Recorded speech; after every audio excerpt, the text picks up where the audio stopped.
I'm Ruth Messinger. I'm the president of American Jewish World Service. We're an international development organization, but for the last 3 years we've been doing a huge amount of work to stop the genocide in Darfur. We've raised about $5.5 million, done a vast amount of humanitarian aid work, everything from clean water and latrines to health centers to improved maternity care.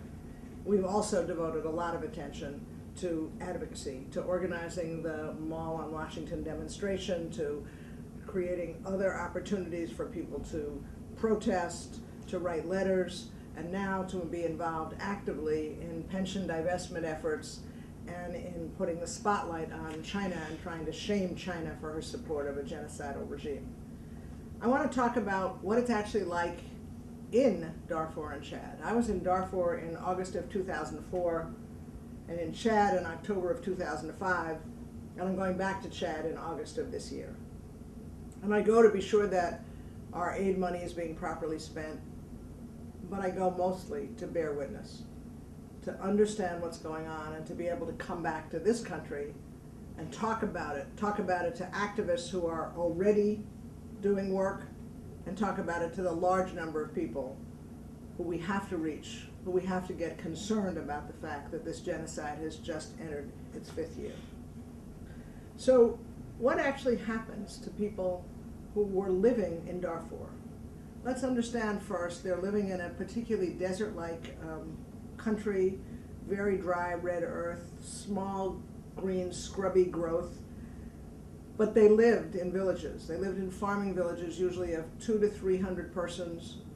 They were able to eke out a subsistence life with the growth of some plants and with the shared ownership of livestock, chickens and goats mostly. Then they became the subject of a genocide.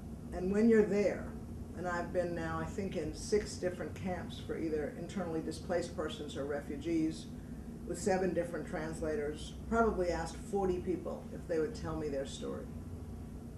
And basically, as chilling as each individual story is, what's most chilling is how similar they all sound. Here's what people say. First they say, the airplanes came, and they bombed my village, and they killed my neighbor, and my cousin's children, and they destroyed the house next to me. Now, let me make a note. There's no tribe, there's no posse, there's no militia that has airplanes. The planes are flown by the government of Sudan. They're old Russian Antonov planes that Russia gave to Sudan during the Cold War. And bombing, while it sometimes means dropping munitions that explode and cause fires, it also means putting huge things, broken refrigerators, non-functioning car chassis, in the back of airplanes and just pushing them out the plane so that they destroy the housing that they hit, so obviously they kill any people or animals that they fall on. But then people say, right after the planes came, the Janjaweed rode in. The Janjaweed is a militia on horseback. The word is an Arabic word for devils on horseback. The Janjaweed rode in, people say. They were yelling ethnic slogans. They raped and branded women in front of their husbands. They killed children, they killed men in front of their whole families. They slaughtered all of our livestock. And they put the carcasses of the children and the animals in the wells in order to poison the water supply. So people say, we fled our village, and then they burned it to the ground. So sometimes people's eyes glaze over when you talk about the numbers, but I heard this story from individual after individual. And we have every reason to believe that between the violence in the villages and the problems, the severe problems of hunger, lack of access to good health care, to clean water, to sanitation in the camps, that 450,000 people have lost their lives, that 2,000 villages have been burned to the ground. The United Nations says that at least 2.5 million people have been displaced to either camps for displaced persons or refugee camps, and that 4 million people who, remember, used to grow their own food, used to meet the food needs of their families, are now dependent on the World Food Program of the United Nations for food. And there isn't enough to go around.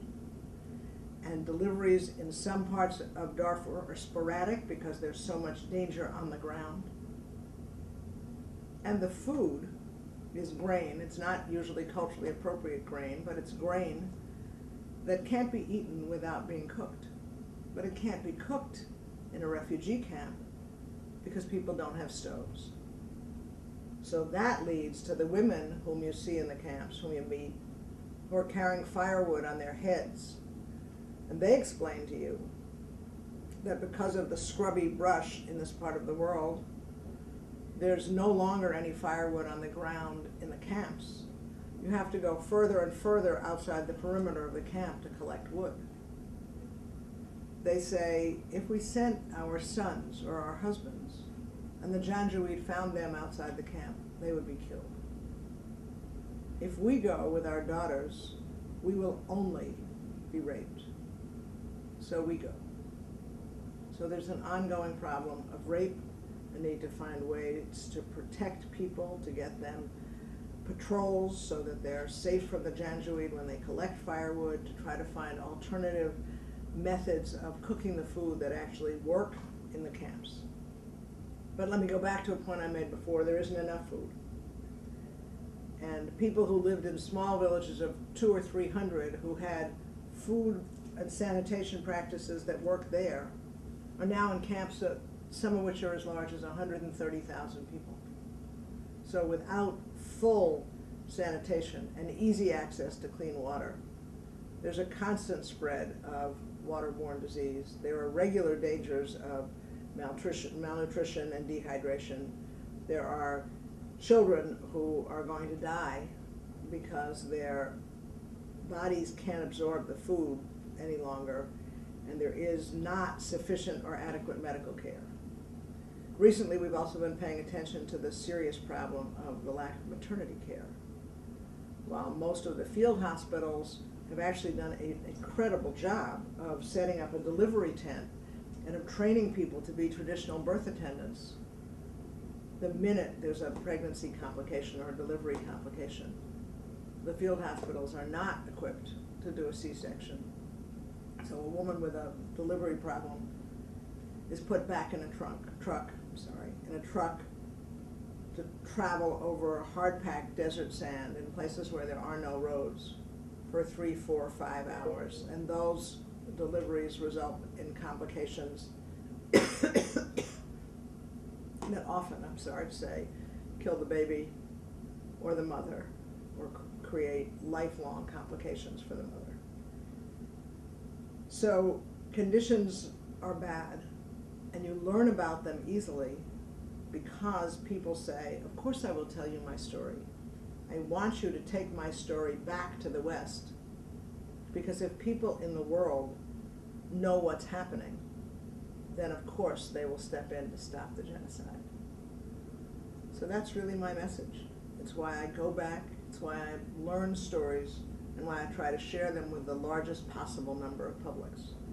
Because as I sit here and talk, as you sit where you are and listen, the genocide in Darfur has entered its 5th year. There's more sporadic violence on the ground. There are more camps that don't have humanitarian aid personnel because there's so much violence that the assignment is too dangerous. There are more and more Darfuri people who have been victims of a Muslim-on-Muslim genocide perpetrated by their own government, who are waiting for us to give meaning to the words "never again."